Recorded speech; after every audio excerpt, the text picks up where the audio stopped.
कर रहा हूं, शिक्षा पढ़ाता हूं। ये व्हाट्सएप यूनिवर्सिटी वाले लोग हैं, व्हाट्सएप यूनिवर्सिटी वाले लोग हैं। आपको जानकर मैं उस कमेटी में हूं जो शिक्षा की कमेटी है। मैडम 10 लाख प्राइमरी स्कूल की वैकेंसी है, 10 लाख टीचरों की खाली है। आपके पास पैसा नहीं है कि टीचरों को अपॉइंट कर दे। जहां प्राइमरी स्कूल में आप टीचर अपॉइंट नहीं कर सकते, देश की शिक्षा व्यवस्था बनाने की आप बात करते हैं।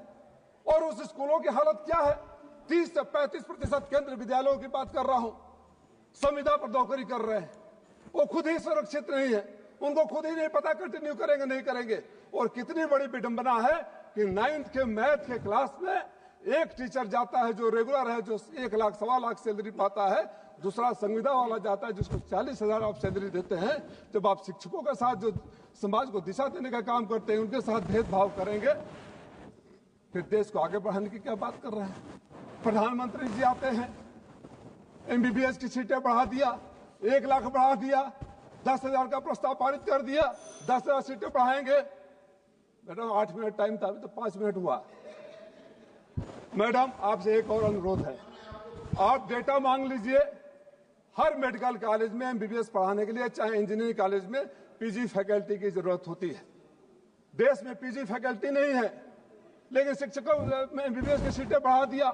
MBBS की सीटें बढ़ा दिया तो क्या उनको अधकचरे फैकल्टी प्रोफेसर से पढ़ाओगे?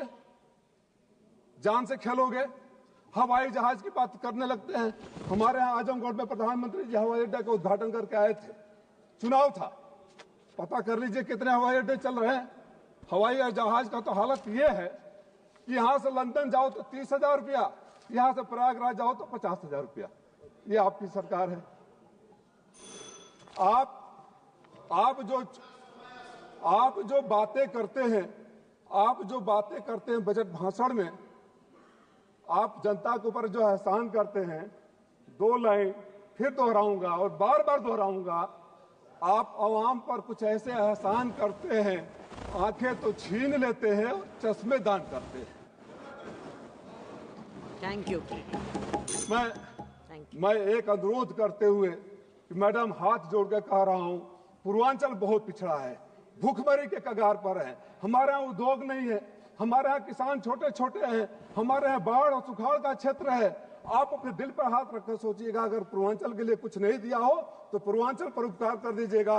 और मेरे घोसी लोकसभा में जो बंद पड़ी मिले हैं उसको चलवा दीजिए, वही रोजगार के अवसर प्राप्त होंगे। बोलना बहुत कुछ था, मैं ये कहते हुए कि जो बजट है किसान विरोधी है, नौजवान विरोधी है, शिक्षा विरोधी है, चिकित्सा विरोधी है, और इस बजट में कुछ भी नहीं मिला है।